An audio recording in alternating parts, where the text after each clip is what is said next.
Jaipur airport पहुंच जाएंगे। उसके बाद में उनका पार्टी के अंदर भी कार्यक्रम है, फिर वापसी में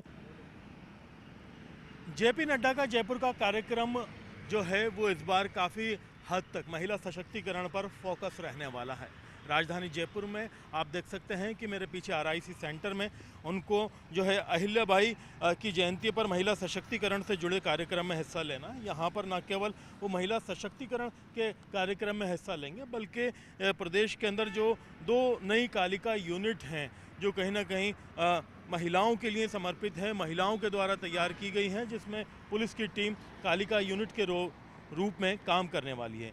वो समर्पण जो कार्यक्रम है वो यहाँ पर किया जाएगा और उसके बाद में लाडो प्रोत्साहन योजना जो है उसकी राशि यहाँ पर एक तरह से दी जाएगी। आप देख सकते हैं कि जिस तरह से यहाँ स्वागत के लिए बैनर लगाए गए हैं, तमाम चीज़ों का इंतज़ाम किया गया है। आरआईसी पहुंचने से पहले जेपी नड्डा जयपुर एयरपोर्ट पहुंचेंगे, वहां पर फिर एमएनआईटी पहुंचेंगे, करीब 2 बजे आरआईसी आएंगे। 2 बजे आरआईसी आने के बाद में वापस जो है वो एंटरटेनमेंट पैराडाइज के लिए रवाना होंगे, जहां पर भाजपा महिला संगठन उनका जो है बेहतरीन स्वागत करने वाली हैं, जिसमें तिरंगा दिखा करके फूल बरसा करके उनका स्वागत किया जाएगा। और उसके साथ ही साथ अगर अब आप देखेंगे तो शाम को एक चिकित्सा विभाग की महत्वपूर्ण बैठक मुख्यमंत्री आवास पर वो लेंगे। देर रात 10:30 बजे उनकी वापसी का कार्यक्रम है। उनके स्वागत के लिए, सत्कार के लिए आप देख सकते हैं कि स्वागतम के यहाँ पर बोर्ड लगाए गए हैं, मुख्यमंत्री के साथ में उनके बोर्ड यहाँ पर लगाए गए हैं।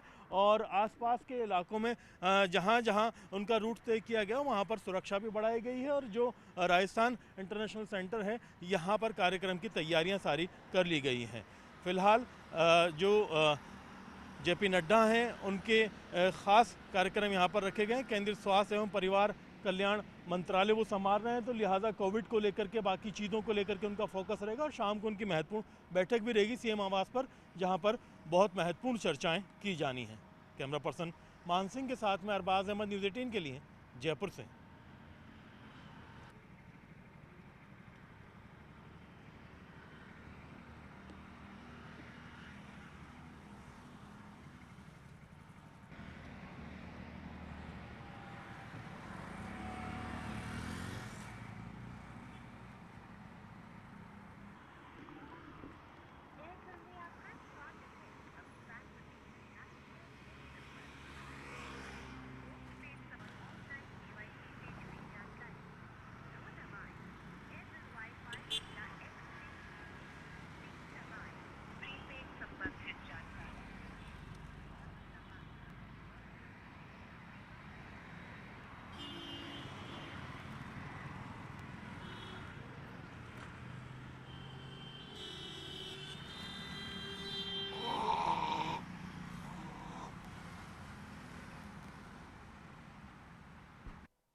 प्रदेश में पड़ रही तेज गर्मी के दौरान नौ तपे में बीच में पश्चिमी विक्षोभ ने व्यवधान डाला है। राजधानी जयपुर में आप देख सकते हैं कि बादलों की आवाजाही नज़र आ रही है और इसी तरह से कमोबेश प्रदेश के ज़्यादातर हिस्सों में जो बरसात, बूंदाबांदी और कई इलाकों में धूल भरी आंधियों का दौर जारी है। मौसम विभाग ने जो चेतावनी जारी की है उस चेतावनी के मुताबिक आने वाले 3-4 दिन लगातार ऐसा ही माहौल बना रहने वाला है, क्योंकि ये नौ तपे का दौर है। इस दौरान बहुत ही तेज़ गर्मी की चेतावनी दी हुई होती है और इस दौर को मानसून का गर्भकाल भी माना जाता है। हालांकि इस साल अप्रैल और मई के दौरान काफ़ी तेज़ गर्मी का दौर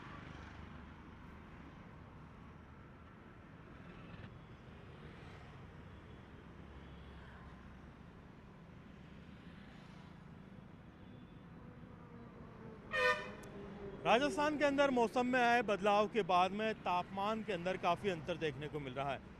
एक तरफ पश्चिमी राजस्थान जिस तरह से नौतपे में आग उगल रहा था, पूर्वी राजस्थान के कई हिस्सों में भी तापमान 42 से 44 के पार पहुंच रहा था। राजधानी जयपुर में आप देख सकते हैं कि पश्चिमी विक्षोभ की वजह से मौसम में तब्दीली आई है। जयपुर संभाग में भी कई हिस्सों में बारिश कल रात दर्ज की गई है। आसमान के अंदर बादलों की आवाजाही बनी हुई है और बादलों की आवाजाही की वजह से काफ़ी जो है तब्दीली जो है तापमान के अंदर देखने को मिल रही है। पश्चिमी राजस्थान में अगर देखा जाए तो जैसलमेर 43 डिग्री सेल्सियस के साथ में सबसे ज़्यादा गर्म रहा है। इस विक्षोभ के असर के ख़त्म होने के बाद में एक और विक्षोभ का असर जो है 2 जून से देखने को मिलेगा। 2 से 4 जून राजधानी जयपुर में भी अच्छी बारिश की चेतावनी मौसम विभाग ने दी है, क्योंकि नौतपे को ख़ास तौर पर मानसून का गर्भकाल माना जाता है। ऐसे में इस दौरान अच्छी गर्मी पड़ना ज़रूरी होती है। हालांकि अप्रैल और मई के दौरान काफ़ी अच्छी गर्मी जो है इस दौरान रही है, लेकिन जब सही वक्त आया था नौतपे का तो उस दौरान बीच में विक्षोभ का व्यवधान आने से मानसून के रास्ते के ऊपर और आवागमन के ऊपर कितना असर पड़ता है ये अभी कहना मुश्किल है। लेकिन जो मौसम विभाग की अगर माने तो मौसम विभाग जो है उसने स्पष्ट तौर पर चेतावनी दी है कि जिस हिसाब से अभी विक्षोभ आया है, एक और विक्षोभ जो है 2 से 4 जून आएगा, जिसमें प्रदेश के कई हिस्सों के अंदर बरसात दर्ज की जाएगी। फिलहाल जो देश के अंदर मानसून की एंट्री हो चुकी है, राजस्थान में वागड़ क्षेत्र से मानसून की एंट्री होनी थी। 1 सप्ताह जल्दी मानसून पहले बताया जा रहा था, लेकिन अभी मौसम विभाग जो है इस चीज़ को लेकर के निश्चित तौर पर कुछ कहने की स्थिति में नहीं है, क्योंकि जिस हिसाब से जो अरब सागर से मानसून उठा था वो मुंबई के रास्ते और केरल के रास्ते देश में एंटर किया है, जबकि राजस्थान में बंगाल की खाड़ी से आने वाला मानसून जो है सबसे पहले प्रवेश करेगा। कैमरा पर्सन मान सिंह के साथ में अरबाज अहमद, न्यूज़ 18 के लिए जयपुर से।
स्थान पर खड़े हो जाए राष्ट्रगान के लिए। जन गण मन अधिनायक जय हे भारत भाग्य विधाता, पंजाब सिंध गुजरात मराठा द्राविड़ उत्कल बंगा, विंध्य हिमाचल यमुना गंगा उज्जल जलधि तरंगा, तब शुभ नामे जागे, तब शुभ आशीष मांगे, गाहे तब जय गाथा। जन गण मंगल दायक जय हे भारत भाग्य विधाता, जय हे जय हे जय हे जय जय जय जय हे। सभी से आगे अपने अपने स्थान पर विराजे। उसके बाद जो गर्वमयी पल हम सबके सीने में, हृदय में, हमारे विश्व के पटल पर भारत का गौरव जो अभावी हुआ है, उसकी एक परिकल्पना हमें बताता है कि हम जिस संकल्प के साथ है उस संकल्प के साथ हमें आगे बढ़ना है। हमें कैंसर को मात नहीं देगी, कैंसर के कारक प्रत्येक तत्व को हराना है, पराजित करना है, विजेता बनना है। मेरा अनुरोध सम्मानित मंच से अतिथियों से कि इस कार्यक्रम की शुरुआत की जाए। इस कार्यक्रम का नाम बेहद महत्वपूर्ण है। वंदना के साथ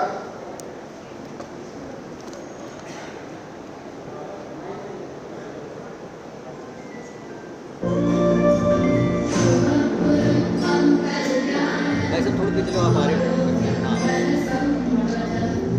भैया सर क्या कर रहे हो? अरे क्या कर रहे हो भाई साहब? सर ईश्वरना में अपनी भागीदारी करकर भाई साहब, ओ भैया सर सभी शहरों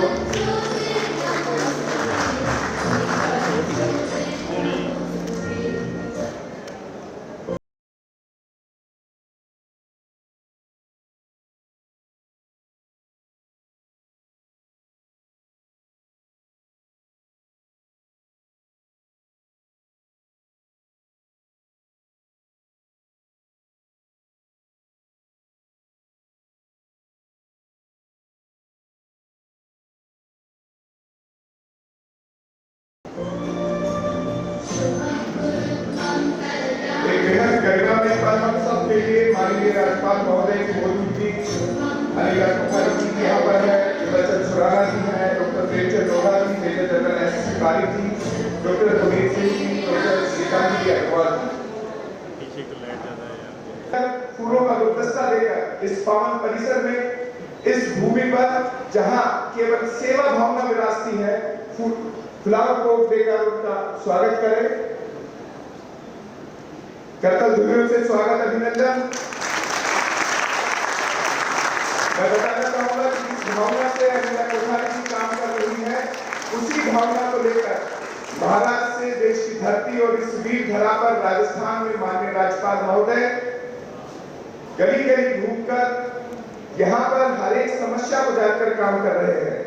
माननीय राज्यपाल महोदय की अनुमति से एक बात और कहना चाहूंगा और आप सबको गौरवान्वित भी करेगी कि इस कार्यक्रम में आने से ठीक मेरा अनुरोध विमल सुराना जी से कि जैसी परंपरा भगवान महावीर अस्पताल प्रबंधन की है, शोर उठाकर उनका स्वागत करें। राजस्थान की इस पुण्य धरा पर जहाँ पधारो हमारे देश, हमारे सांस्कृतिक वैभव, संस्कृति का सम्मान यहाँ पर होता है। विमल चंद्र सुराना जी से आग्रह, माननीय राज्यपाल महोदय को शोर उठाकर इनका स्वागत।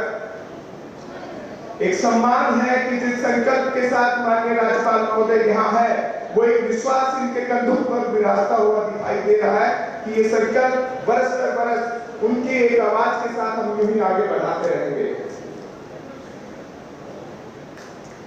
मेरा अनुरोध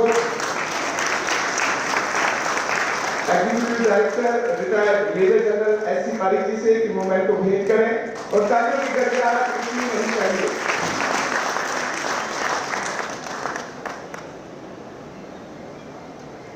और दिल की गहराइयों से भी जो 1997 से लेकर आज 31 मई 2025 तक भगवान महावीर कैंसर हॉस्पिटल करता आया है, हर उस पर जहां केवल और केवल सेवा का भाव है। इस परिसर में जहां हम हैं वहां रोजाना हजारों की तादाद में लोग आते हैं अपनी पीड़ा लेकर और उस प्रवेश द्वार से मुस्कुराते हुए उनकी खुशी देखी जाती है, क्योंकि यहाँ सेवा करने के लिए भी उतने ही हाथ हैं, सैकड़ों हजारों हाथ हैं जो रोज निस्वार्थ भाव से प्रत्येक मरीज को अपना अपने घर का मेंबर समझकर सेवा करते हैं। मेरा अनुरोध हम समय पहले आग्रह करने पर भी आपने हाथ भर्ती ये आपकी कृपा है।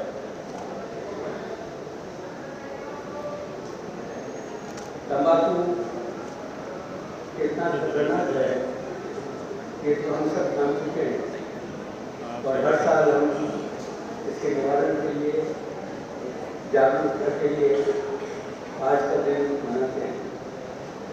लेकिन आज के दिन मैं एक निवेदन करना चाहूँगा कि जब हम सबको पता है कि तंबाकू इतनी खतरनाक चीज़ है और मेरी समझ में उसका कोई मेडिसिन उपयोग या और कोई भी नहीं है, तो फिर इसकी कल्टीवेशन को क्यों नहीं बैन किया जाता है? अगर ये होगी नहीं तो तंबाकू हम वापरेंगे नहीं। ये निवेदन है, जिसको बहुत छोटी बुद्धि है, गवर्नमेंट सोचेगी, आप लोग सोचेंगे, गवर्नमेंट साहब सोचेंगे, लेकिन तो मुझे ये ख्याल है कि रोज रोज हम देखते हैं इतने केस बढ़ते जा रहे हैं और इतने निवारण के अपन अभियान चलाते हैं जागरूकता के लिए, उसके बावजूद भी संख्या बढ़ रही है। तो तसल्ली आप सब लोग पर आ गए। आप सबको बहुत बहुत धन्यवाद। जय हिंद।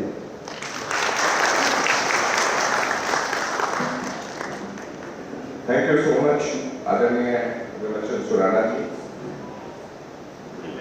ये भाव इनके आवाज में है, इनके काम में भी है। Very good morning to all of you. महामहिम गवर्नर ऑफ राजस्थान श्री हरि बाबा बागवे साहब, मंच पर पधारी श्री विमलचंद सुराना, मैडम कोठारी, डॉक्टर पुनीत, सभी ट्रस्टीज, कैंसर केयर के सदस्य, कंसल्टेंट्स एंड भगवान Mahavir cancer hospital and cancer care परिवार के सभी सदस्य, मैं आज के इस पर्व पर आप सबका स्वागत करता हूं।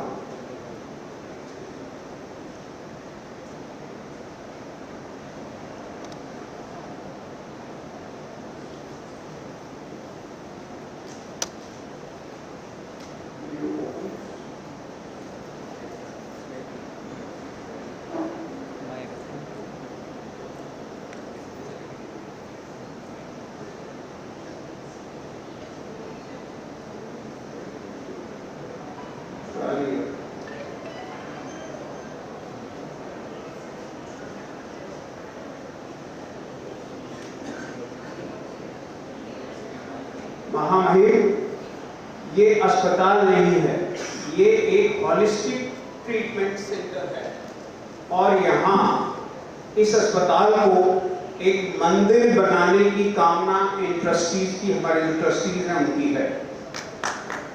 हमारी ये मान्यता है कि जो पेशेंट यहाँ आता है वो भगवान का रूप है और हम सब उसके पुजारी हैं।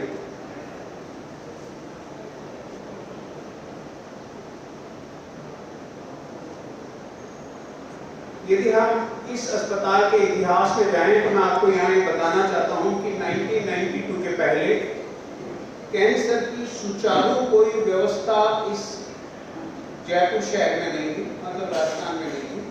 तो संभावित सभी कैंसर पीड़ित यहाँ से बम्बई या दिल्ली जाते थे और वो आधा अधूरा इलाज लेकर के वापस आ जाते थे। ऐसे में आवश्यकता महसूस की गई और जब भी इस अस्पताल के इतिहास का जिक्र होगा, इन तीन महान लोगों को हमेशा याद किया जाएगा। ये एक पहल रही है हमारे पूर्व मुख्यमंत्री एवं पूर्व उपराष्ट्रपति श्री भैरू सिंह जी शेखावत की।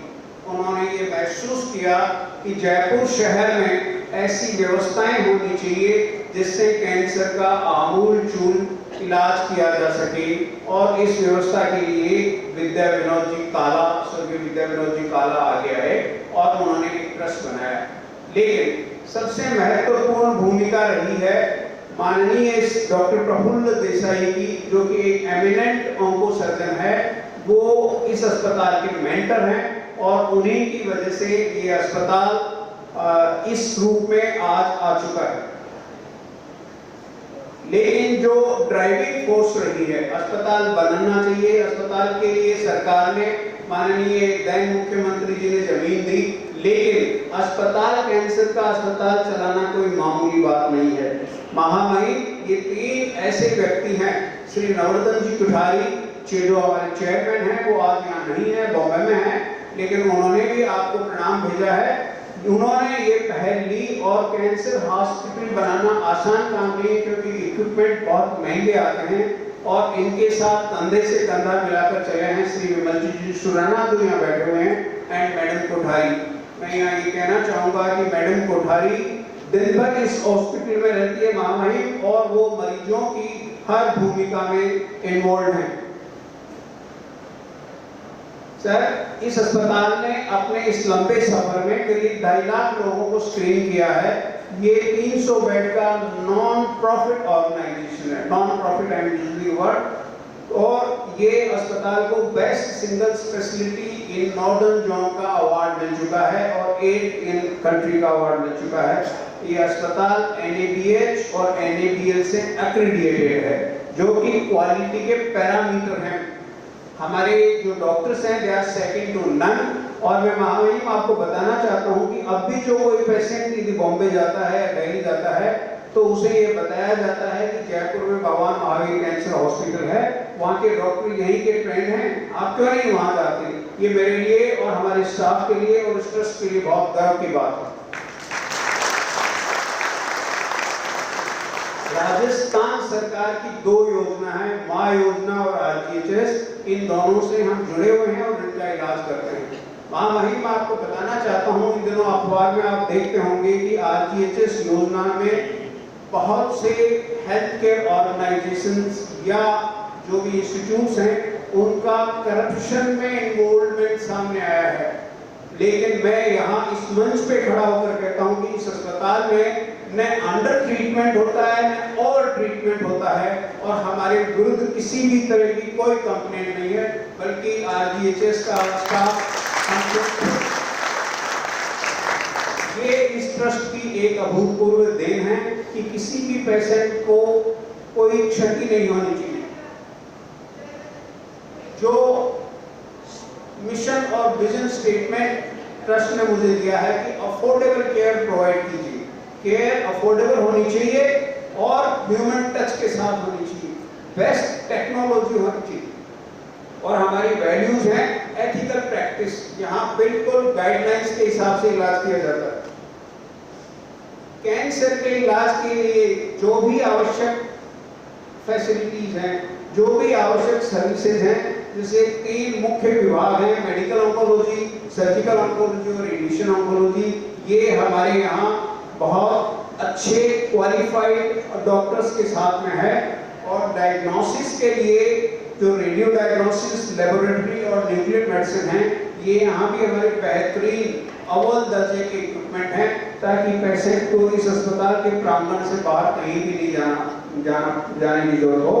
यानी एक छत के नीचे कैंसर का संपूर्ण इलाज किया जाता है।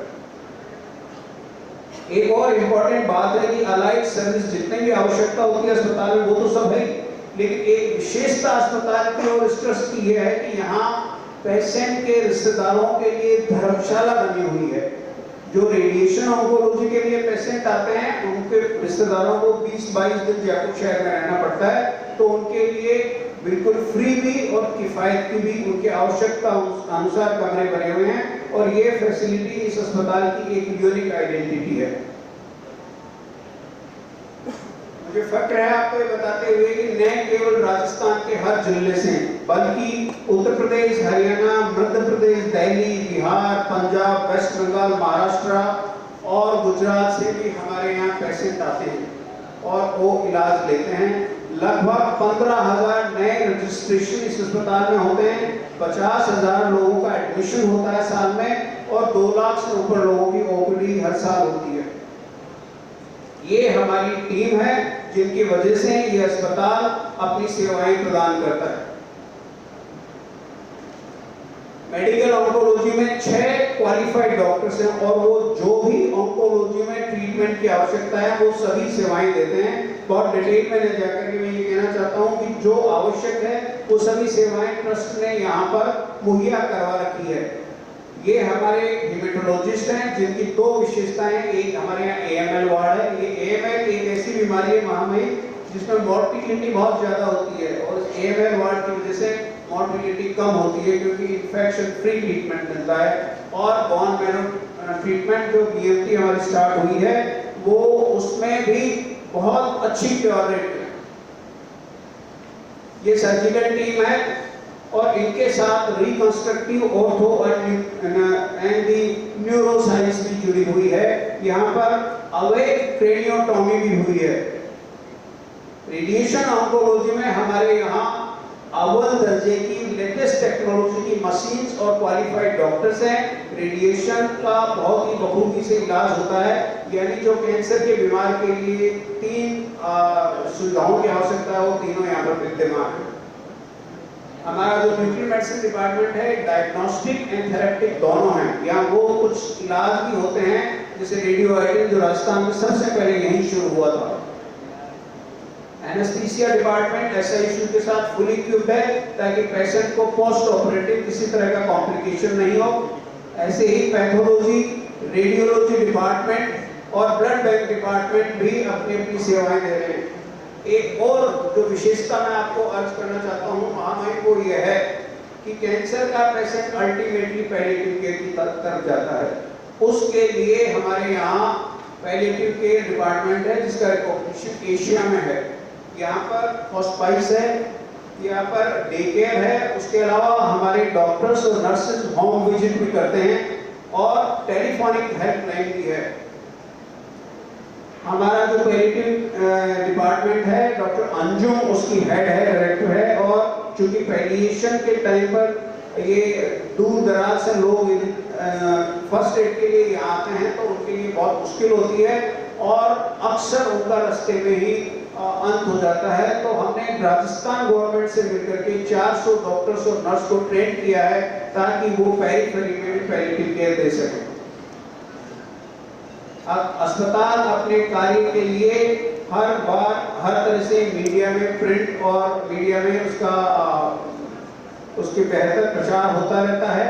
और जो मुख्य बात और आज के इस संदर्भ की बात है कि जितने केसेस हमारे यहाँ होते हैं, डॉक्टर काबरा जो कि मेरे से भी 10-12 साल सीनियर हैं, मैं रिक्वेस्ट करूँगा काबरा सर आप एक बार खड़े हो जाएं ताकि महामहिम आपको देखें।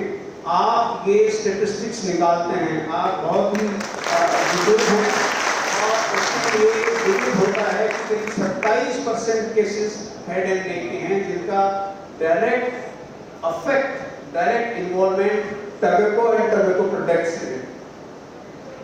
वर्तमान अस्पताल के अलावा हम फ्यूचर एक्सपांशन करने जा रहे हैं जिसमें 20 नए कंसल्टेंट रूम बनेंगे, 80 रूम्स बनेंगे क्योंकि अब लोग रूम प्रेफर करते हैं। दूसरा पेट सीटी आएगा, PMT और SICU और MICU के फ्लोर बनेंगे, एडवांस पैथोलॉजी डिपार्टमेंट बनेगा, कार पार्किंग बनेगी और ऑपरेशन थिएटर 6 और बनेंगे।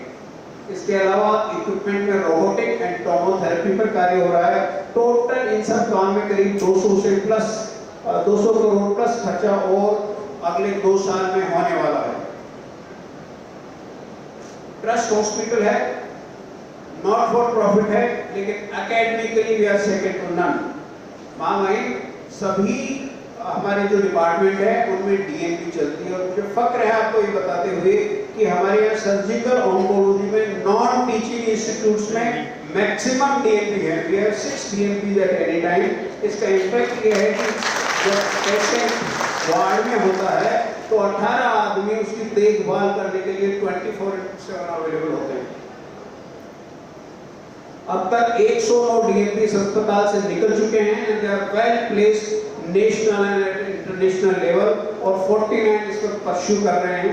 इसके अलावा हम लोग नॉलेज शेयरिंग भी करते हैं। उसके लिए हर साल भगवान महावीर कॉन्फ्रेंस करते हैं जो कि इंटरनेशनल कॉन्फ्रेंस करते हैं और बाहर से आए हुए विशेषज्ञ भी इस अस्पताल की, यहाँ की इक्विपमेंट की और यहाँ की टीम की सराहना करते हैं।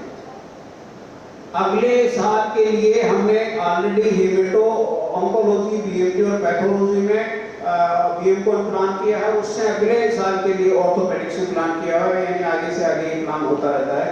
इसके अलावा जो एग्जाम लेने के लिए टीचर आते हैं वो हमारे DNPs को अपने यहाँ ले जाते हैं। तो ये एक क्वालिटी ऑफ ट्रेनिंग है जो मैं आपको बताना चाहता हूँ। और अस्पताल का जो पैलिएटिव डिपार्टमेंट है ये फर्स्ट टाइम DNP इस अस्पताल में शुरू हुई है और ये बहुत विशेषताओं से अस्पताल टाइम टू टाइम अवार्ड लेता रहता है। मैं एक और आपको बताना चाहता हूँ कि ये एक यूनिक आइडेंटिटी है इस हॉस्पिटल की, कैंसर केयर एक वुमेन विंग। इसको मिसेस कोठारी खुद हेड करती हैं और कैंसर केयर का मुख्य उद्देश्य है moral, emotional and financial support करना। ये सर्वविदित है कि कैंसर के इलाज में बहुत खर्चा होता है और ये जो कैंसर केयर ऑर्गेनाइजेशन है उनको वेलफेयर एक्टिविटीज के द्वारा उनके इलाज में मदद करती हैं। उसके अलावा उनको मोरल बढ़ाती हैं। ये जो टोबैको क्लिनिक है ये भी मेडल के तत्वाधान में और कैंसर केयर के तत्वाधान में चल रही है, जिससे कि लोगों को तंबाकू छोड़ने के लिए एजुकेट किया जाए। बहुत सी एक्टिविटीज ये कैंसर केयर करती रहती हैं जो कि सर्वविदित है, जहाँ पेशेंट को खुशहाली मिलती है। बच्चों को खेलने के लिए रूम बना रखा है और बच्चों का बर्थडे, जो कैंसर के पीड़ित बच्चे हैं उनका बर्थडे मनाया जाता है। उसके अलावा कैंसर केयर ने एक आरोग्य धाम बना रखा है जिसमें फ्री अकोमोडेशन है। ये कैंसर के बच्चों की विश फुलफिल भी करते हैं, कैंसर पेशेंट्स की काउंसलिंग करते हैं, कैंसर स्क्रीनिंग कैंप लगाते हैं, कैंसर जांच आपके द्वारा। हमारी बहुत ही एक यूनिक स्कीम है जिसका महामहिम कालराज मिश्र साहब ने उद्घाटन किया था। उसके अलावा हेल्थ टॉक्स दिलवाती हैं और नुक्कड़ नाटक, रैली, डोनेशंस लाती हैं और पेशेंट्स की मदद करती हैं। जो जरूरतमंद पेशेंट है उनको आर्थिक सहायता मुहैया करवाती हैं। Cancer survivors day, cancer survivors day इसलिए मनाते हैं ताकि लोगों को ये ज्ञान हो, लोगों तक ये मैसेज जाए कि कैंसर ट्रीटमेंट लेने से क्योरेबल है, ट्रीट की जा सकती है। ऐसी बहुत सी एक्टिविटीज इस ऑर्गेनाइजेशन की होती है। कुछ इस और कैंसर केयर के वेलफेयर प्रोजेक्ट्स हैं। 25% फ्री शिप हमारा ऑब्लिगेटरी रिक्वायरमेंट है बिकॉज गवर्नमेंट ने हमें लैंड फ्री दी है। उसके अलावा ये हमारे कुछ वेलफेयर एक्टिविटीज हैं और एक जो केजी के ग्रुप है जो कि का ग्रुप है, ये बच्चों की विश फुलफिल करता है। अब तक 4000 बच्चों की जो चाहते हैं वो विश फुलफिल हो चुकी है और यदि बच्चे ये डिमांड करते हैं हम किसी फिल्म एक्टर से मिलना चाहते हैं तो वो भी मिलाया जाता है। बाकी साइकिल, टेलीफोन जो भी उनको आवश्यकता होती है दिया जाता है। जो हमारी वेलफेयर एक्टिविटीज है मैं यहाँ आपको ये बताना चाहता हूँ कि ये वैसे तो सभी मुख्य है, लेकिन मैं सब पर बहुत डिटेल में प्रकाश में डाल करके डोनेटेड लाइफ पर बताना चाहता हूँ कि डोनेटेड लाइफ में उन बच्चों का इलाज किया जाता है जो अफोर्ड नहीं कर सकते हैं। और ये क्यों स्टार्ट हुआ था? क्योंकि आमतौर पर बच्चों के इलाज की कॉम्प्लायंस बहुत कम थी, वहाँ बच्चे इलाज नहीं ले पा रहे थे। तो इसका कारण जब मिसेस कोठारी और डॉक्टर काबरा ने खोजा तो पता चला कि धन के अभाव में वो इलाज नहीं ले पा रहे हैं। सो बच्चों का इलाज यहाँ फ्री किया जाता है और उसमें 3 बीमारी है। एक ALL, हम लो रिस्क केसेस लेते हैं क्योंकि उसमें डोनेशन लेते हैं। एक APML और हॉजकिंस लिम्फोमा। मुझे आपको ये बताते हुए हर्ष हो रहा है कि 261 बच्चे इसमें रजिस्टर्ड हैं, जिनमें से 161 कैंसर फ्री हैं और वो अच्छा जीवन जी रहे हैं, कैंसर फ्री हैं, उनका कैंसर ठीक हो गया। इस बीमारी में एक और बात है कि एक बार इलाज होने के बाद में उनको दोबारा कैंसर नहीं होता तो वो मीनिंगफुल लाइफ लीड कर सकते हैं। इसमें अब तक करीब 10 करोड़ रुपए खर्च हो चुके हैं। ये बच्चे हैं, यदि आप देखेंगे इनमें से कोई भी इलाज नहीं ले सकते थे। उसके अलावा एक CML है, ऐसी बहुत सी ऑर्गेनाइजेशंस, बहुत से स्कीम्स हैं जो कि जिसमें फ्री इलाज है। 8 ऐसी स्कीम्स हमारी चल रही है। एक मुहिम और चलाई है इस अस्पताल ने कैंसर जांच आपके द्वारा, जिसमें 6 कैंसर जो कि राजस्थान में कॉमन है। महिलाओं में ब्रेस्ट, सर्विक्स, ओवरी और पुरुषों में मुंह का, लंग्स का और प्रोस्टेट का इनकी जांच की जाती है। अब तक 237 कैंप लग चुके हैं, 22,000 लोग स्क्रीन हो चुके हैं। ये हमारी बस है।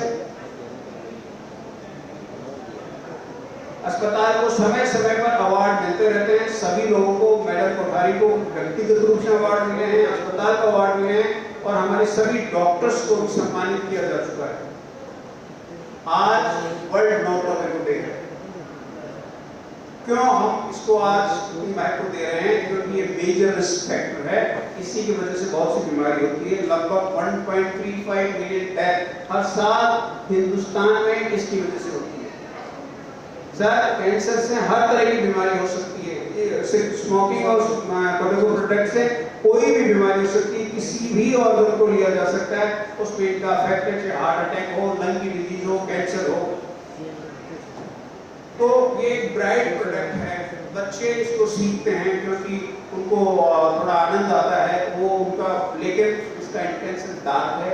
ये संदेश मैं आज देना चाहता हूँ सबको। 13 से 15 साल के बच्चे अधिकतर स्मोकिंग करते हैं। एक और बात है कि FCTC के अंतर्गत हमने साइन कर रखे हैं वर्ल्ड हेल्थ ऑर्गेनाइजेशन में, जिसमें कि हम टोबैको प्रोडक्ट्स पर ज़्यादा टैक्स लगाएंगे, स्मोक फ्री एनवायरनमेंट बनाएंगे, एडवर्टाइजमेंट को बैन करेंगे, वार्निंग लेबल्स लगाएंगे, एंटी स्मगलिंग एफर्ट बनाएंगे। मुझे ये मालूम है कि आप हर डिस्ट्रिक्ट में जा रहे हैं, हर कलेक्टर से मिल रहे हैं, तो मैं आपसे प्रार्थना कर सकता हूँ on behalf of entire hospital कि एंटी स्मोकिंग कैंपेन जो गाँव में चलाया जाए, क्योंकि लोगों के दिमाग में मिथ है कि हम गुटखा खाएंगे तो हमें ताकत आएगी। इससे कोई ताकत नहीं आती, बीमारी आती है। हमने ये पोस्टर लगा रखा, वो गुटखा नहीं खाने देते हैं। So quit smoking is the slogan of today. Thank you very much. धन्यवाद। जय हिंद। माननीय राज्यपाल महोदय, कुछ पहल है जो भगवान महावीर कैंसर हॉस्पिटल कर रहा है। इसमें भाव और भी है कि हम रोजाना कुछ नया इसमें शामिल करते रहे। हर पल हर दिन कुछ सेवा से जुड़ा हुआ, कुछ करुणा से जुड़ा हुआ, वो भाव जो मरीज को दवा से नहीं दुआ से भी ठीक करे। मैं बुलाना चाहूँगा Shrimati Anila Kothari, senior vice chairperson DMCHRC, कि वो आए। यहाँ हजारों मरीजों की एक मां के तौर पर काम कर उपचार किया जा सकता है। मेरा अनुरोध कि कर्तव्यों से इनका स्वागत।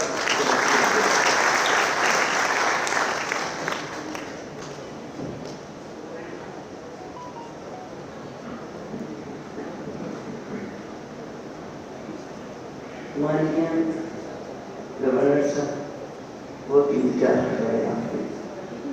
कई बार बता रहे थे आप आए, लेकिन कोई ना कोई चीज लेकर आए। तो अच्छी की बात है कि आज आपका अनुभव है, और वो भी ऐसे दिन पे जो कि आपके हाथ में सब कुछ। सम्मानित माननीय गवर्नर साहब, बहुत बहुत वेलकम आपका, और बहुत खुशी का दिन है। लेकिन साथ में ऐसा दिन भी है कि तंबाकू जो चीज है उसमें बैठे बैठे बड़ा अफसोस होता है, बड़ा दुख होता है, बहुत तकलीफ होती है। अब आप कह सकते हो कि औरत है, औरत एक माँ है, एक पत्नी है, एक बहन है, सब कुछ है। अपने परिवार में दूसरे किसी भी सदस्य को देख के तो उसको बहुत तकलीफ होती है। यहाँ बैठ के जब रोज कटे पीछे मुँह देखते हैं और ऐसे भयंकर बीमारी से कैसे वो बेचना पाते हैं, क्यों नहीं इस चीज के ऊपर कदम किया जाए। हर स्कूल कॉलेज बाकी में देखेंगे तो पानी की दुकान, पानी में ऐसी चीज मिला दी जाती है जो एक नशा सा हो जाता है उनका, और वो खाए बिना नहीं करता। जैसे ही आम बात है कि धोखा तभी में खा लिया मैंने। आपने देखा महाराष्ट्र में बहुत ज्यादा है इस चीज का चक्कर, क्योंकि मैं भी 40 साल हो गए। वो क्यों लेते हैं? भूख मिटाने को, ज्यादा काम करने के लिए। उन्हें भूख नहीं सता, इससे वो ज्यादा खाते। यहाँ भी खाते हैं, सब जगह खाते हैं। हॉस्पिटल के अच्छे हैं तो बहुत कुछ बताते हैं। लेकिन आपसे एक रिक्वेस्ट है कि कैसे भी करके इसको जब तक पूरा खत्म नहीं करेंगे, ये हेड नेक का दुख नहीं, या तो दूसरी बीमारी भी इससे होती है, वो कभी खत्म नहीं होती। रोज सुबह होकर के सुनते हैं कि आज की बीमार, अच्छा ये भी हो गया, अच्छा इसके भी हो गया, अच्छा उसके भी हो गया। कौन रोकेगा इसको? या तो खाने वालों को रोक सकते हैं, ठीक है जेब देख लो, ये देख लो, तंबाकू के ढेर लगा लो हॉस्पिटल के अंदर, उससे काम नहीं चलेगा। आज पिक्चर हर पिक्चर में आता है तंबाकू निषेध, लेकिन ऊपर हीरो तंबाकू पीता है। सबसे ज्यादा असर इसका होता है। एक घर में एक आदमी तंबाकू पीता है तो उसका पूरे परिवार पे असर होता है, क्योंकि धुआं पीने वालों से भी खतरनाक है। तो आपसे एक ही रिक्वेस्ट करना चाहेंगे कि कैसे भी करके जब तक पूरा बंद नहीं होगा, तंबाकू बंद नहीं होगा। आप सर्वोपरि है राजस्थान में, आप सब कुछ है राजस्थान के, अपने घर में आप इतना तो कर ही सकते। मामूली सा मेरी आपसे बहुत रिक्वेस्ट है कि इस बीमारी को बढ़ने से रोके। कितने भी हॉस्पिटल खुल जाए, कितने भी डॉक्टर आ जाए, वो खाली वो कर सकते हैं। हम यहाँ पे बैठते हैं, दिन उठ के मेहनत के साथ में जीते हैं, पूरे दिन वेदना तकलीफ कितना वेदना है, तकलीफ है, पैसे का वो है, सब कुछ है, ये देखा नहीं जाता। कैंसर के बहुत कोशिश कर रही है। अब ये भी बता दो कि अस्पताल में सबसे पहले तंबाकू निषेध अभियान से चालू होता है। नुक्कड़ नाटक से भी बहुत कुछ कोशिश करी, लेकिन क्या होता है, बहुत कुछ करना बाकी है। वो आपके ऊपर है, गवर्नमेंट के ऊपर है कि कैसे लोगों को बचाए, अपनी जनता को बचाए। ये मेरा कहना है। और आज का दिन बहुत अच्छा दिन नहीं है। दिन अच्छा तब होगा तब तनाव को खत्म होगा। आप देखेंगे, आप 8 पेशेंट देख लो एक साथ, आपका खुद का जीवन का रहेगा कि क्या है। जबकि आप रोज देखते, आप सोचो कितनी तकलीफें की गई है। और यही हॉस्पिटल में सब हॉस्पिटल जो भी इसका करता है कैंसर करेगा, और बीमारी में ठीक है, ठीक हो जाएगा, जल्दी ठीक हो जाएगा, ये तो सेकेंड होम है। आगे जाके तो कैंसर आने से फर्स्ट होम बन जाता है, क्योंकि इसके बिना उसकी गुजर नहीं होती। मैं जरूर डॉक्टर साहब ने बोला था, डॉक्टर बहुत अच्छे हैं, स्टाफ बहुत अच्छा, मैं भी उसके फेवर में हूँ, लेकिन इसके फेवर में नहीं कि तंबाकू का क्या इलाज करेंगे। वो आके आए, उनका परिवार दुखी, बच्चा क्या सीखेगा, बच्चा भी यही सीखेगा। तो आपके ऊपर बहुत कुछ है, सरकार के ऊपर बहुत कुछ है। हम अपने लेवल पे एक ही काम कर सकते हैं, इलाज। अब इसमें कि कुछ लोग, आगे लोग तो कर नहीं सकते। हमें बड़ा दुख होता है जब कोई आपके पिता बोलता है कि मेरे पास कुछ भी नहीं है, मैं मेरे बेटे को मरता है तो मर जाए। कौन सुन सकता है, मुझे ये बताया। मैंने 3 दिन से खाना नहीं खाया, कौन सुन सकता है, मुझे बता। ये हमने सुने और रोज देखते, रोज रोते हुए देखते हैं। बहुत एक्सपेंसिव इलाज, गवर्नमेंट का सहयोग मिला। हाँ, गवर्नमेंट को बहुत बहुत धन्यवाद। तो इतनी योजना बनाई है, इससे लोग सक्षम हो गए इलाज कराने के लिए। कुछ वो कुछ हम अस्पताल मिलके काफ़ी कुछ कर रहे हैं, काफ़ी कुछ ठीक भी हो रहे हैं, लेकिन बड़े इसी कामनाओं के साथ आपका बहुत बहुत धन्यवाद।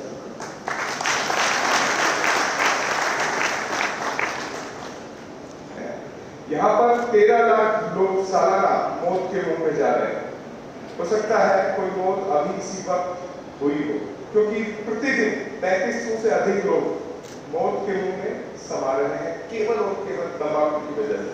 ऐसे में एक जागरूकता मुहिम चलाई गई है भगवान महावीर कैंसर हॉस्पिटल की तरफ से कि ये आवाज यही न थमे। कैंसर रिसर्च हॉस्पिटल की ओर से कि कैसे सब की इस तंबाकू को छोड़े। मेरा अनुरोध माननीय राज्यपाल महोदय से कि इस विशेष लघु फिल्म का लोकार्पण।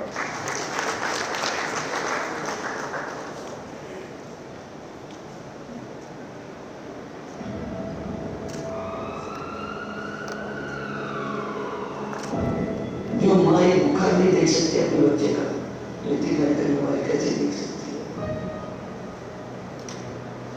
मेरे तंबाकू गुटखे खाने से ये समस्या हुई है। अब मेरे प्राण नहीं निकल रहे।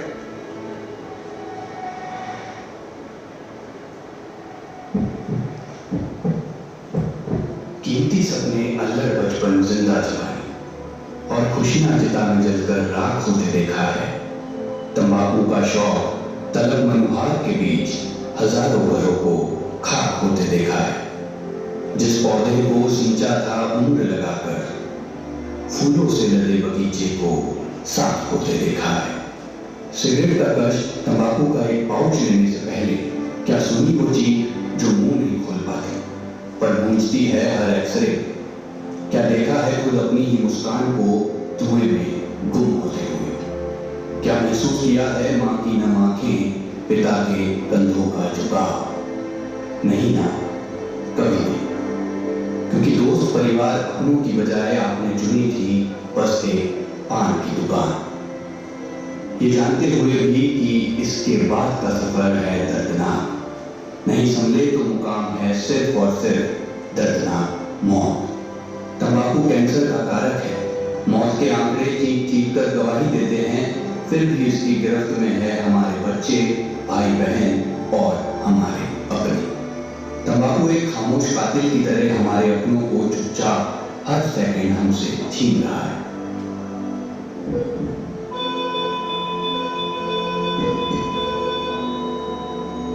जब तक घर पे रहते हैं तो बच्चों की भी फिक्र करते हैं। जब हॉस्पिटल में आना चालू किया तो असली दुख दर्द इस समय मालूम पड़ता है औरत को। और जो छोटे बच्चे हैं जो लंबे समय तक उस व्यक्ति के संपर्क में हैं, जो लगातार खुद धूम्रपान कर रहा है, उससे उसे ही नहीं बल्कि परिवार के अन्य सदस्य को भी उतना ही नुकसान पहुंचेगा जितना उस व्यक्ति स्वयं धूम्रपान कर रहा है। क्योंकि मुझे माउथ कैंसर हो चुका है, मैंने जो पहले शुरू में गलत काम किया उसको मुझे भोगना पड़ रहा है।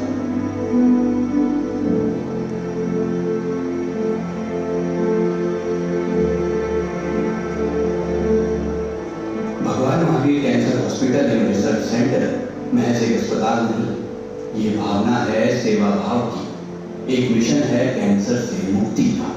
ये भवन केवल ईंट और पत्थर की इमारत नहीं, यहाँ शरीर के इलाज के साथ कैंसर को पराजित कर चुके हजारों विजेताओं को मिलता है सहारा। कैंसर को हराकर सामान्य जीवन में लौटने का आत्मा को छू लेने वाला आनंदित भाव। तभी तो भगवान Mahavir cancer hospital and research centre के परिवार का प्रत्येक सदस्य ये कहता है कि हम सिर्फ कैंसर की बीमारी ही नहीं पकड़ते, रोग की पीड़ा और जूझ रहे इंसान की टूटती उम्मीदों को भी सहारा देते हैं। तंबाकू सेवन की लत से पीड़ित व्यक्ति को सामने बैठाकर 1-to-1 काउंसलिंग की जाती है ताकि कैंसर के कारक तंबाकू को छोड़ थामे सुनहरी जिंदगी की ओर।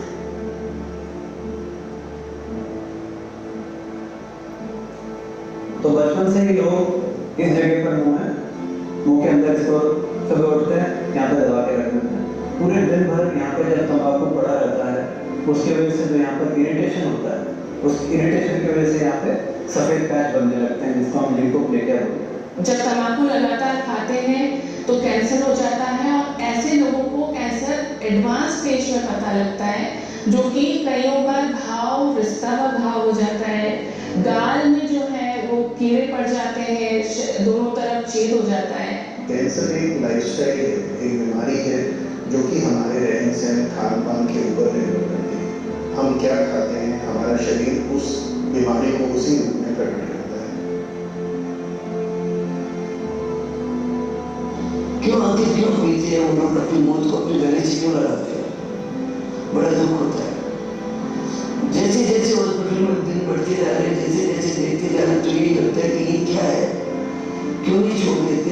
एक अंदर से दुख भरा भाव आता है कि क्यों अपने बच्चों की जिंदगी बर्बाद कर रहे हैं, क्यों खुद की जिंदगी बर्बाद कर रहे हैं, क्यों माँ बाप की जिंदगी बर्बाद कर रहे हैं, और क्यों इतनी बदनामी पूरे समाज में और अपने परिवार के बीच कमा रहे हैं कि देखो पीता था क्या हालत हुई उसकी। सहानुभूति कम और तकलीफ ज्यादा तरीके से देखी जाती है उसकी, अच्छी बात नहीं। एक मिथ है खास रूप से ड्राइवर्स में और जो मैनुअल वर्क करते हैं उनमें कि यदि हम गुटखा खाएंगे तो हमारी स्ट्रेंथ बढ़ेगी और हम काम कर सकते हैं। ये एक मिथ है, इसे दूर करना बहुत आवश्यक है।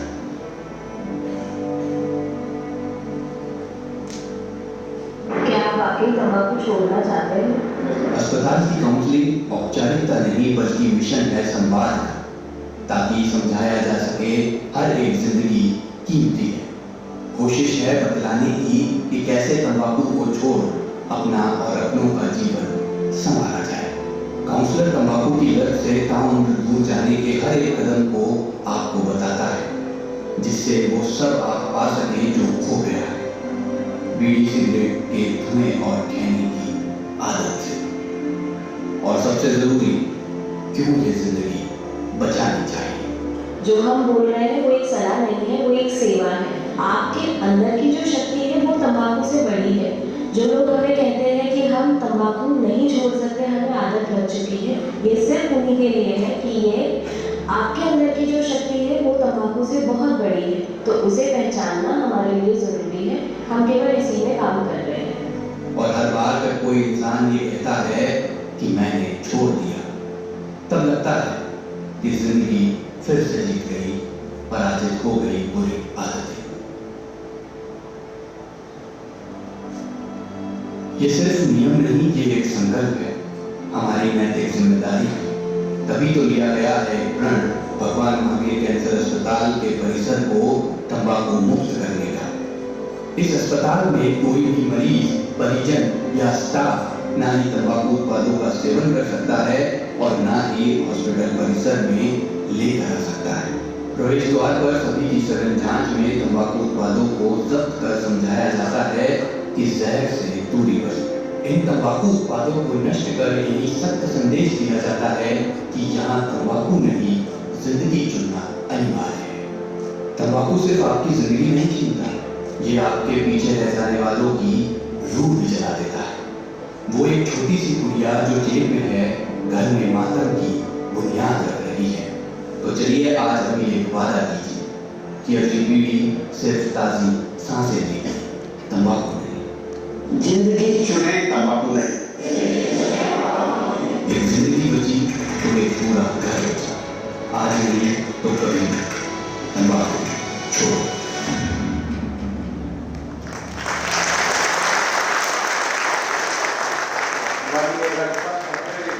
एक संदेश माननीय राज्यपाल महोदय से सुनने वाले हैं इस खास दिवस पर। ये संदेश भगवान महावीर कैंसर हॉस्पिटल के लिए तो बेहद महत्वपूर्ण है ही, तमाम लोगों के लिए भी जो तंबाकू छोड़ने जा रहे हैं। मैं अनुरोध करूंगा आदरणीय हरिभाव किशन राव बागड़े जी से कि पधारें और हमें संबोधित कर अनुग्रहित कर स्वागत और मंच पर उपस्थित अनिला जी, कोठारी जी, सेवानिवृत्त मेजर जनरल एच.सी. पारिक जी,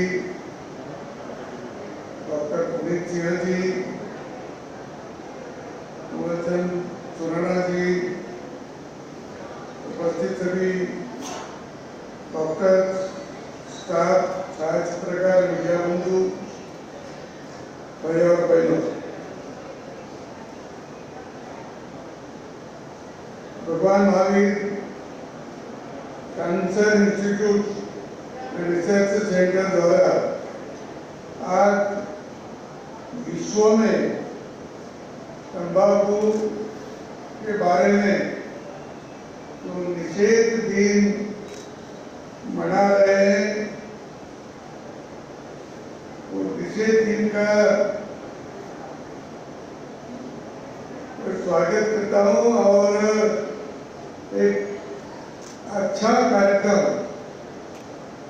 यहाँ हॉस्पिटल में रखा है। महावीर के नाम से ये इंस्टीट्यूट चल रहे हैं। कैंसर तरीका एक दुर्धर बीमारी है, तो बीमारी का इलाज यहाँ किया जाता है। करीब 22 साल से ये उपक्रम चालू है और अभी 300 खाटों की यहाँ व्यवस्था है और उम्मीद है कि और 200 खाट बढ़ाने की उम्मीद कर रहे हैं। तंबाकू ये अपने देश की उत्पादन नहीं था, बाहर का उत्पादन है। अपने इधर आया, शुरू में लाया और उसका परिणाम आप देख रहे हो। और एक ऐसा लोगों के मन में आया,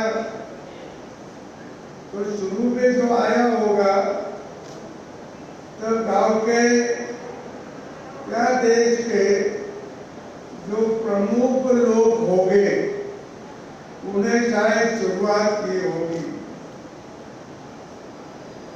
जैसा तो अपने पास चाय भी नहीं पीते थे भारत के लोग, लेकिन अंग्रेजों ने बड़े लोगों को चाय पिलाई, कई जगह फ्री चाय बांटी, और आज चाय इतनी हो रही कि दिन में 5-4 चाय तो सब आप पीते हैं। तो ऐसे ही इतने बड़े लोगों ने शुरुआत की होगी और फिर उसका देखकर छोटे छोटे लोगों ने भी। तो सिगरेट कौन पीता? जिसके पास पैसा है, जो अच्छा पढ़ा लिखा है, वो सिगरेट पीता, और वो सिगरेट पीता होगा तो दूसरे छोटे लोग भी वो देखते और वो तो पीता है, इसका मतलब वो तो भी अच्छा है।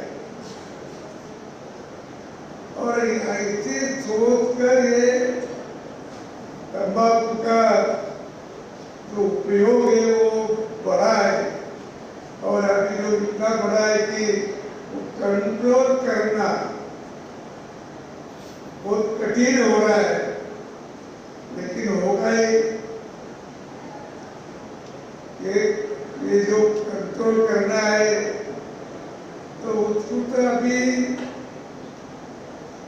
स्कूल में शुरू से पढ़ना पड़ेगा, बोलना पड़ेगा।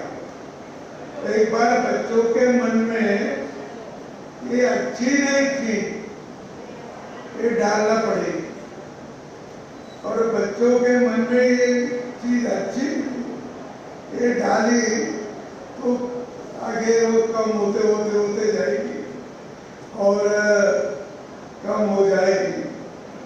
अभी भी बहुत से परिवार है जो तंबाकू भी खाते हैं, वो सिगरेट भी पीते, बीड़ी भी पीते, और उसी की आदत उनके बच्चों को भी लगती है। और कई नेतागण भी है, वो भी करते थे, और उनका नेतागणों का भी जो देखकर बहुत लोग भी करने लगे थे। लेकिन कोई ऐसे भी लोग हैं कि जिसको ना तंबाकू मालूम ना सिगरेट मालूम, लेकिन उसको भी कैंसर हुआ है, उनको भी कैंसर है। पूरे आयु में बचपन से कभी तंबाकू को हाथ भी नहीं लगा। बीड़ी सिगरेट तो छोड़ो ही, लेकिन तंबाकू को हाथ भी नहीं लगाया, ऐसे लोगों को भी कैंसर हुआ। मैं बहुत डॉक्टर से भी पूछा कि कैंसर कैसे होता, तो उन्होंने बोला विश्व में ऐसे कोई डॉक्टर ये नहीं कहता कि इसके होगा। अभी जो कैंसर होने वाले पेशेंट आते, वो तंबाकू खाने वाले भी आते, सिगरेट ओढ़ने भी आते, और कई आते करके अपने अंदर लगा सकते हैं। लेकिन ये तो सही है, उसमें जो केमिकल होता होगा उससे कैंसर का प्रादुर्भाव बढ़ता है, और कैंसर तंबाकू हो, अभी तो तंबाकू खाओ मत, या तो एक भी आदमी तंबाकू खाने वाला नहीं, तो उनको क्या बोलेंगे तो तंबाकू खाओ मत।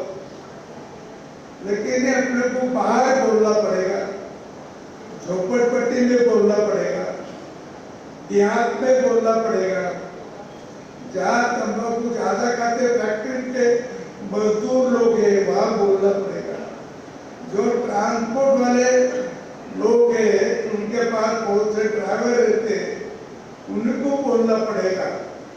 और ऐसा सभी जगह कोशिश की तो उसमें कुछ ना कुछ तो लोग तंबाकू छोड़ सकते हैं। और मुझे अच्छे भी लोग मिले कि हम बोले सिगरेट छोड़ो, औरत छोड़ूंगा लेकिन जगह रखने छोड़, ऐसे बोलने वाले भी कोई, ये बोलना बोले तो उसका विनोद का भाग है, विनोद करता है वो। तो ऐसे इतने जिद्दी लोग भी होते हैं कि न छोड़ने वाले, लेकिन उनको भी कोशिश करना जरूरी होता है। ये हॉस्पिटल है, भगवान महावीर जी के नाम से है, ये हॉस्पिटल भी है तो, लेकिन यहाँ ये एक मंदिर भी है। और इस मंदिर में जो सेवा भाव करने वाले लोग हैं, सेवा देने वाले लोग हैं, उनके मन में सेवा भाव है, उनके मन में सेवा भाव है। और जो मरीज आता है उसको भी वो बोलते होंगे कि प्रामाणिक मन से, क्योंकि इसका शुरुआत वैसी हो गई। केवल कोई व्यवसाय के दृष्टि से कोई हॉस्पिटल खुला तो फिर वो व्यवसाय नहीं करता बनता, लेकिन कभी सेवा भाव के वृत्ति से हॉस्पिटल खोला होगा तो उनके मन में हमेशा के लिए सेवा भाव रहता है। और सेवा भाव से भी मरीज को अच्छा लगता है, मरीज तो ठीक होने से भी आगे चलता है। तो ऐसा सेवा भाव भी इस क्षेत्र में बहुत जरूरी है। अपने अनाज में भी, सब्जियों में भी कुछ ऐसे पदार्थ उसमें केमिकल उसमें होते हैं कि अभी जो सब्जी में फवार मारते दवा का, वो दवा में भी केमिकल होता है। अनाज के ऊपर कीड़े आते हैं, वो कीटनाशक दवाई मारते हैं, तो उसमें भी कुछ ऐसे लोग उसमें कैंसर हो तो केमिकल तो अपने शरीर में जाता है। और केमिकल के वजह से भी अपने को ज़्यादा कैंसर के पेशेंट होते ऐसा दिख रहा।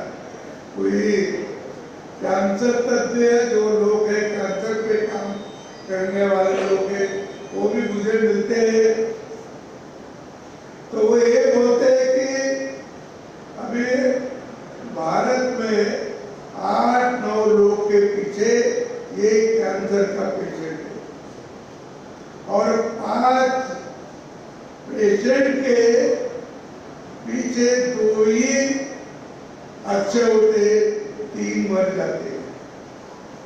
इसका मतलब ये है कि कैंसर से मरने वालों की संख्या ज्यादा है।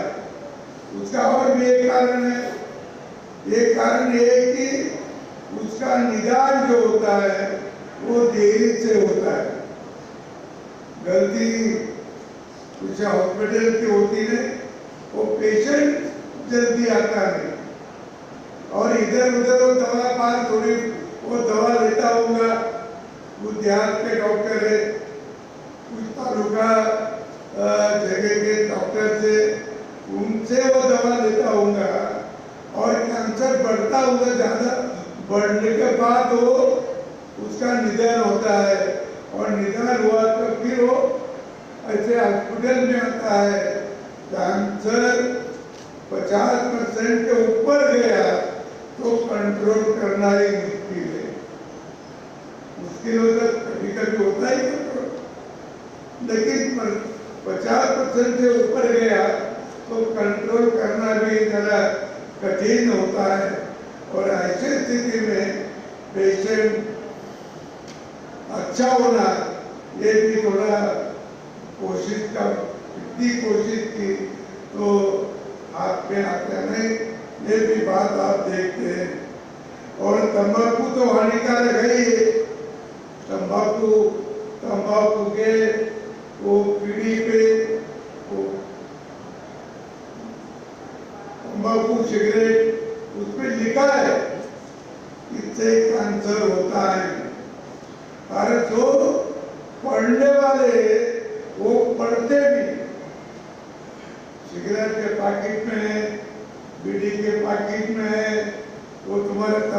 के पॉकेट में भी है, इससे कैंसर होगा।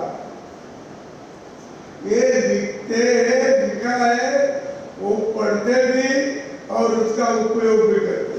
हो जो आओ कैंसर मुझे होगा, जब कैंसर को बुलाता है, और ये जो पढ़ता है तो क्यों लिखता है? ये लिखने वाले को तो कुछ समझना ना, क्यों लिखता है? तो गवर्नमेंट ने ऐसे कुछ जो वस्तु है कि उसको उससे क्या परिणाम होता है, ये डॉक्टर के सल्ले से, डॉक्टर से वो संशोधन से ये इसमें उनको ध्यान में आया कि इससे कैंसर होता है और वो वहाँ लिखे जाता है। तो भी हम सिगरेट पीते, बिड़िया पीते, तंबाकू खाते, इसका मतलब यही होता है कि जानबूझकर करते। क्या इतनी आदत ऐसी होती है, इतनी आदत होती है कि उससे अपनी दिन भर जाता नहीं? जरा संयम की जरूरत है, संयम की जरूरत है। जिसके पास संयम होगा वो छोड़ देगा, और छोड़ने के बाद उसको संयम की याद आना चाहिए। तो संयम रहा तो छूट सकता है, लेकिन संयम उसके मन में होना, उसके दिल में होना कि अभी नहीं करूंगा, ये छोड़ दूंगा। और जिन्हें जिन्हें छोड़ा उनका थोड़ा प्रदर्शन भी होना, ये देखो इसने छोड़ा है, 10 साल हो गए, 15 साल हो गए, अभी इसको कुछ नहीं होता। तो ऐसे लोग भी अपने को लोगों के पास भेजना पड़ेंगे और उसका एक माहौल तैयार करना पड़ेगा। एक दिन मनाया तो उससे तो नहीं होगा, बार बार अपन पोस्टर लगाते, अपन चित्र लगाते, सब कुछ करते। पढ़ने वाले पढ़ लेते, देखने वाले देख लेते, उनके मन में कोई परिणाम नहीं, कोई परिणाम नहीं। और इतना ही नहीं तो वो चित्र पे, कैंसर का चित्र है ना, तो जो ऐसे आप देखे फोटो, ये फोटो भी लगाते तो भी उसको परिणाम होता नहीं। क्यों परिणाम नहीं होता? अरे सामने दिखता ना ये आदमी को तंबाकू खाने से उसका मुंह कैसा हो गया करके दिखता है, वो भी आपको समझ में नहीं आता, हम ध्यान में नहीं लेते। आप तो सही बोले तो आपका इतना ज्ञान किसी के पास नहीं, इतना ज्ञान वाले आप सब हैं। मुझे एक कार्टून पता है, एक कार्टून ऐसा था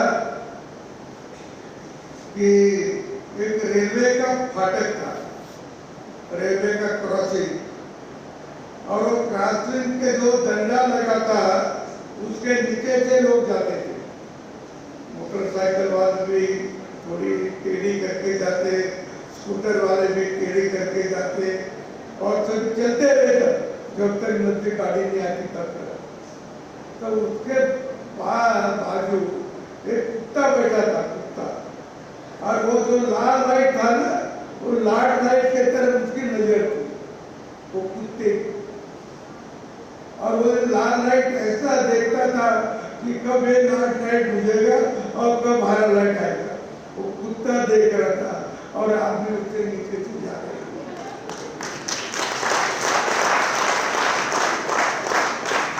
क्या क्या समझना इससे? जिसको कम बुद्धि है, जिसको कम बुद्धि है वो ठीक बैठा, और जिसको बुद्धि है, बुद्धिमान लोग है, वो भी हो क्या कर रहे। इसका मतलब संयम नहीं, और संयम बड़ी चीज है, वो सबके साथ है, सबके इसमें रहना चाहिए। आज तंबाकू के इसमें आप उन्होंने सभी और से देखा WHO ने भी बहुत सारे आंकड़े दिए और दुनिया में इसका ज़्यादा प्रभाव अभी बढ़ रहा है। तो मेरे ख्याल से जब तक इसका एक अभियान होता नहीं, और अभियान तो कई दिनों का नहीं चलेगा, महीनों वर्षों सालों के सालों ऐसे अभियान करने की जरूरत है। और वो हो गया वो भी इसको कंट्रोल कर सकता है। और अपने को भी जो तंबाकू खाता है, जिसको व्यसन है, उसके कोई मित्र हो गए, कोई पहचान के हो गए, आप प्रवास करते हैं गाड़ी से, अपने बाजू लोग बैठते हैं, वो तंबाकू खाते हैं, आप उसको कोई बोलते हैं, बोलो ना, क्या जाएगा अपना, क्या जाएगा? वो मानेगा नहीं तो नहीं मानेगा, लेकिन बोलना तो ठीक होगा। अरे भाई इससे अच्छा खाओ मत, ये कैंसर होता है, अमुक होता है, तमुक को छोड़ेगा या ना छोड़ेगा, तो क्या करेगा? अपना क्या जाएगा? एक दो भाग के जाएंगे, भाई मत खा, इससे अच्छा नहीं लगा तो हाथ जोड़ के बोलो। तो ऐसा ही परिणाम हो सकता है, और ऐसे परिणाम से भी कई लोगों की तंबाकू खाना बंद होगी। लेकिन आप बोलते नहीं, इसका एक परिणाम ये बढ़ता है, ये परिणाम बढ़ता है। और मेरे ख्याल से इतना आप लोग को करना होगा कि हम वो महीना 2 महीने में, साल में 1-2 लोगों का भी तंबाकू खाना बंद करेंगे। ये भी आपने सोचना चाहिए, ये भी सोचना चाहिए कि हमारे मित्रों पहचान के हो, उसके घर भी जाना, उसके घर बैठना, उसका चाय भी पीना, और उसको बोलना तो तंबाकू खाना बंद कर। उसीलिए मैं आया हूँ, उसके परिवार के लोगों को भी बोलना, 1 बार बोलो, 2 बार बोलो, 4 बार बोलो, मेरे ख्याल से परिणाम होगा, तंबाकू खाना बंद होगा। लेकिन कोई बोलता नहीं, और बोलेगा तो गुस्से से बोलेगा, गुस्से से परिणाम नहीं होगा, गाली से परिणाम नहीं होगा। प्रेम से बोले, उसको समझाए तो परिणाम जरूर होगा। और इसीलिए ऐसे धूम्रपान करने वाले लोगों आप निश्चित रूप से आप काम कीजिए। ये भगवान महावीर हॉस्पिटल में मुझे जी और सबने बुलाया। और एक बात मैं बोल रहा हूँ, मैंने अभी पढ़ी है, तो जो प्लास्टिक के कण है, प्लास्टिक के वो इतने बारीक कण है, तो ऐसे दिखते भी नहीं प्लास्टिक के। लेकिन कभी शादी में आप गए और वो प्लास्टिक के टुकड़े वो फेंकते हैं, तो पैसे भी, तो उसमें वो दिखते थे, लाइट के वजह से वो दिखते। तो सब प्लास्टिक के कण होते, कण, तो वो सब नाक में, मुंह से शरीर में जाते हैं, और तुम्हारे ब्लड में भी, तुम्हारे हार्ट में भी वो कण प्राप्त हुए, डॉक्टर को मिले। ऐसे डॉक्टर ने भी बार बार बोला कि एक कण भी आपके पास जा रहे, मुंह से जा रहे, नाक से जा रहे, तो मेरे ख्याल से इसका भी ध्यान रखना, कहीं बंद करना होगा तो बंद करना। जो अपने को कैंसर को मरीज कमी करना है, तो हर बात से, हर प्रयोग से लोगों को मालूमात देना चाहिए, और वो दिया निश्चित कोई कम हो जाएगा। और एक कम होना, कैंसर पेशेंट कम होना, ये मन में रखकर उसका प्रचार प्रसार करना यही अपने हाथ में है। आप सब लोग करेंगे, इसके लिए मुझे लगता है कि आप सबने भाग लिया तो जरूर ये कम हो सकते।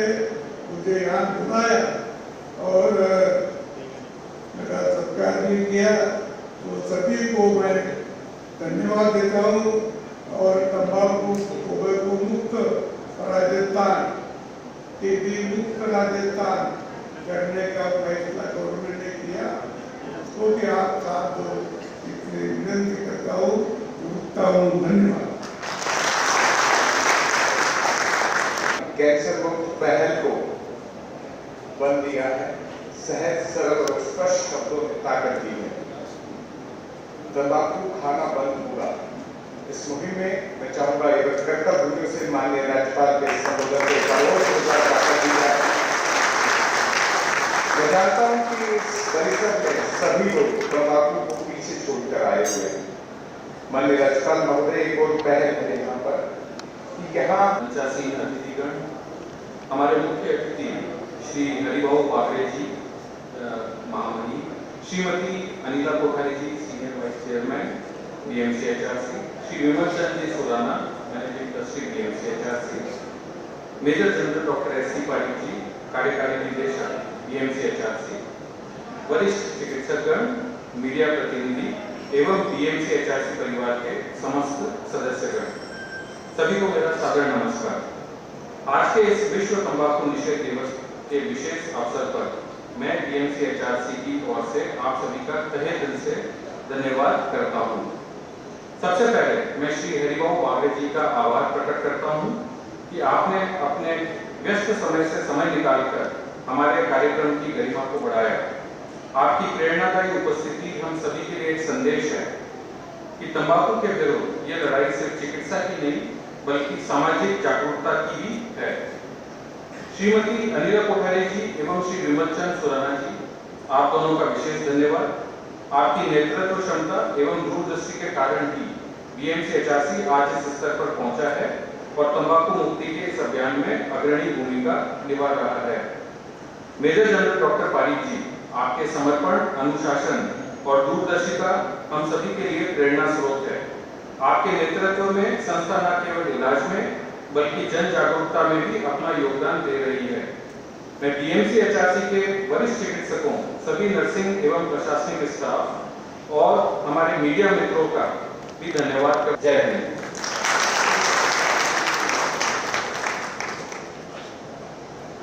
सेंटर की तरफ से पुनः आपको ये विश्वास दिलाता हूं कि विश्व तंबाकू निषेध दिवस नहीं है बल्कि एक संकल्प है कि हम तंबाकू के खिलाफ लड़ेंगे। अपने और अपने आइए आज से तंबाकू को ना कहें और जीवन को हाँ सभी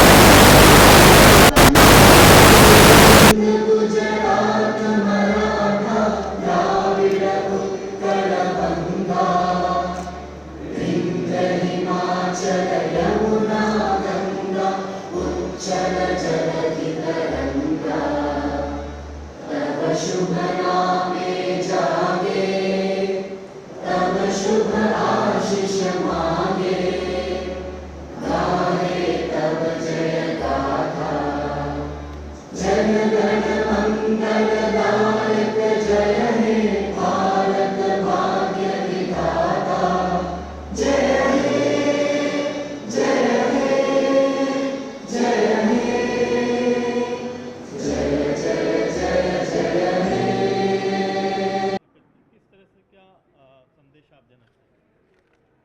एक्चुअल बहुत टाइम से चल रहा था कि तंबाकू की निषेध के लिए अपन क्या कर सकते हैं, क्योंकि ज़्यादातर लोग, ठीक है ये नहीं कहेंगे कि सारे तंबाकू खाने से होते हैं, लेकिन ज़्यादातर तंबाकू से हेड नेक का कैंसर होता है और भी कई कैंसर होते हैं। बड़ी वेदना होती है जब यहाँ देखते हैं तरह तरह के मुँह के, आप देख नहीं सकते हो, ऐसी हालत हो जाती है। ठीक है बहुत ज़्यादा तो नहीं, लेकिन जितना प्रयास हो सकता है उतनी देर वो प्रयास हम कर सकते हैं कि तंबाकू के लिए आगे बढ़ें। और अभी हमारा ये भी है सब्जेक्ट कि हर स्कूल, कॉलेज, यूनिवर्सिटी जो भी जगह है, ये लेडीज है या जेंट्स है, जो संस्थाएँ हैं, सब में जाके एक अवेयरनेस फैलाने का हमारा प्रोग्राम है। हमने चलाया था अभियान कैंसर के विरुद्ध, तो वो चल रहा है। इसके साथ अब ये लगा कि बच्चों तक पहुँचो, तब जाके इसका कंट्रोल होगा, क्योंकि कम उम्र के बच्चे आजकल जल्दी इसकी गिरफ्त में आ गए। और जब तक बच्चों को माँ के पास रहती है, वो तो बिल्कुल अबोध बच्चे हैं, स्कूल जाते वो भी अबोध है, लेकिन 9th-10th के जाने के बाद में वो अबोध नहीं रहते बच्चे, वो मनमानी करते हैं। उनके मन में यही चलता रहता है कि आजकल ये तो एक मान और सम्मान की चीज़ है कि हम क्यों ना लें तंबाकू। बहुत गर्व महसूस करते हैं। आज ड्रिंक लेने के लिए तो सोशल ड्रिंक है। हम कोई क्या कहेगा, देखो कैसा सीधा लड़का है तो कुछ नहीं लेता, लेकिन नहीं, ये सब चीज़ें खिलवाड़ के रूप में ली जा रही हैं। माँ बाप को तो पता भी नहीं चलता कि उनका बच्चा क्या कर रहा है, वो किस संगत में है, क्योंकि सब लोग अपनी दुनिया में बस गए। उसको भी टाइम नहीं, उसको भी टाइम नहीं, माँ को भी टाइम नहीं, तो पिता को भी टाइम नहीं। तो ये अच्छा रूप नहीं है, दिन पे दिन बढ़ता जा रहा है, बढ़ता जा रहा है, बढ़ता जा रहा है। Thank you ma'am. नाम और डेजिग्नेशन बता दीजिएगा।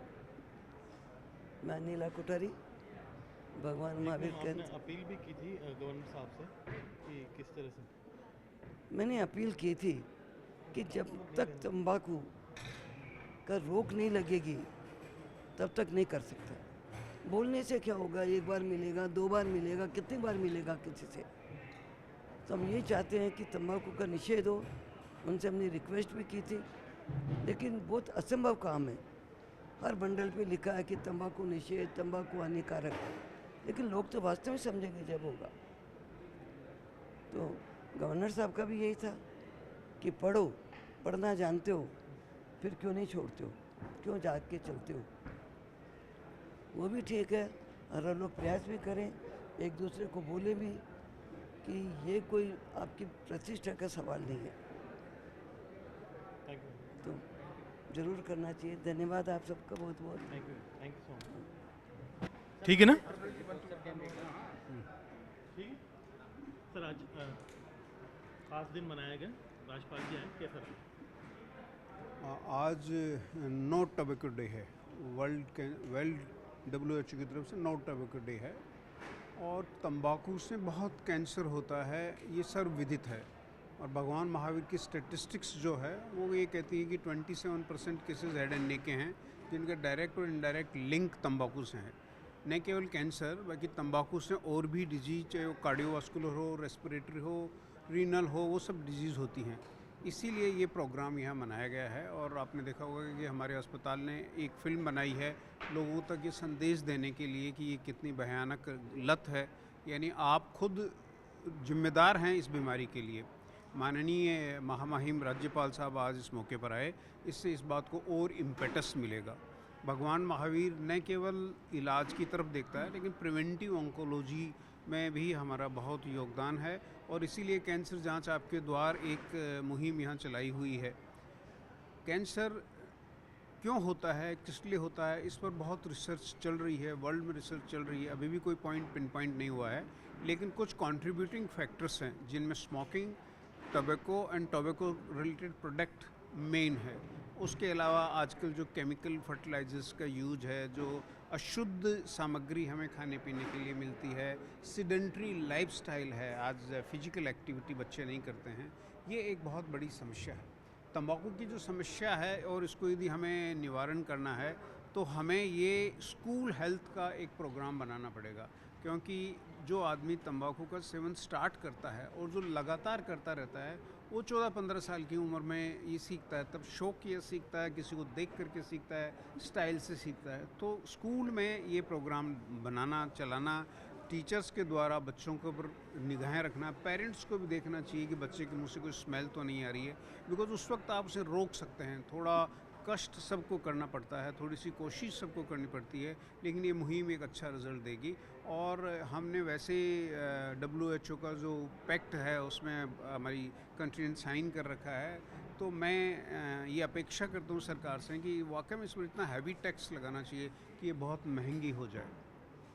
एक और मिथ है लोगों के दिमाग में कि तंबाकू गुटखा खाने से हमें ताकत आती, ख़ास तौर से जो लोअर वर्क करते हैं और वो उनको समझाना बहुत ज़रूरी है। यदि आपके घर में भी कोई आदमी काम करने के लिए आता है और वो गुटखा खाता है तो उसे समझाने की कोशिश कीजिए कि आप कल बिना गुटखा के काम कीजिए। यदि आपकी स्ट्रेंथ कम होती है तो बात अलग है। तो इस तरह से लोगों को समझाना सिखाना, जो एक इसमें आप ज़बरदस्ती किसी को नहीं रोक सकते।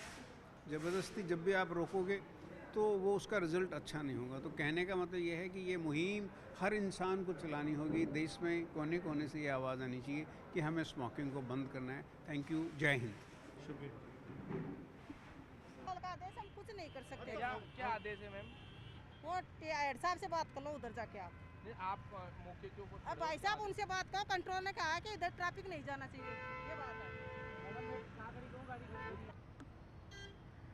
राजधानी जयपुर के अंदर लगातार जो ट्रैफिक मैनेजमेंट है उसको लेकर कहा जा सकता है कि जयपुर राइट से लेकर जो विपक्ष है वो लगातार सवालिया निशान है वो खड़े कर रहा है। आप यहाँ पर देखिए कि ट्रैफिक पुलिस किस तरीके से ट्रैफिक मैनेजमेंट के नाम के ऊपर मिसमैनेजमेंट करने में जुटी हुई है। तस्वीरें आप देख सकते हैं। आज राजधानी जयपुर के अंदर वीवीआईपी मूवमेंट है और वीवीआईपी मूवमेंट के नाम के ऊपर कहा जा सकता है कि एक तरफ का जो ट्रैफिक है वो पूरी तरीके से रोक दिया गया है। क्या कहेंगे, कितनी देर से परेशान हो रहे हैं आप इस ट्रैफिक में? काफ़ी देर हो गई, आधा एक घंटा हो गया। आप क्या कहेंगे, किस तरीके से जो ट्रैफिक पुलिस है उनका रवैया क्या कहेंगे इसको लेकर? सर रवैया तो सर काफ़ी टाइम हो गया यहाँ पे खड़े खड़े परेशान हो रहे हैं, पीछे तक जाम लगा हुआ है और कोई ट्रैफिक रूल नहीं। देखो बंद कर रखे, बैरिकेड उधर से हटा दिए गए, अभी निकाले यहाँ से 2 लोग, हमें रोक दिया। अब यहाँ पर देख सकते हैं कि जो ट्रैफिक पुलिस है वो किस तरीके से यहाँ पर मिसमैनेजमेंट में यहाँ पर कहा जा सकता है कि उसकी गुनहगार है। हमारे साथ ट्रैफिक पुलिस के जवान हैं, हम उनसे भी क्या कहेंगे सर, ये जो ट्रैफिक पुलिस है जो ट्रैफिक मैनेज नहीं कर पाती है। चलिए क्या है, क्या कहेंगे? ये जो लगातार जो ट्रैफिक है वो क्यों रोका जा रहा है? ये वीवीआईपी प्रोग्राम चल रहा है, इस वजह से रोका हुआ है श्रीमान जी। तो मैनेजमेंट के नाम के ऊपर मिसमैनेजमेंट क्यों? ये तो कंट्रोल के आदेश से काम हो रहे हैं, हमारा तो कोई आप आदेश देख सकते हैं कि कंट्रोल के क्या कुछ आदेश हैं, यानी ट्रैफिक पुलिस का जो कंट्रोल रूम है वो इन्हें कहता है, वो ये करते हैं। लेकिन मौके के ऊपर क्या स्थिति है ये ना तो ट्रैफिक पुलिस के कहा जा सकता है कि जो ऊंचे ओहदे के ऊपर बैठे हुए अधिकारियों को है, ना कोई और कुछ है। न्यूज़ 18 राजस्थान के लिए रोशन शर्मा की रिपोर्ट। हमको कंट्रोल से आदेश मिल रहे हैं, बात नहीं, आप कोई व्हीकल अलाउ नहीं है। पर्सनल ले रहे हो, मैं आपको उम्र ले लिया, मोड़ भी ले लिया। मैं नंबर दे रहा हूँ, बात कर लो आप। पर्सनल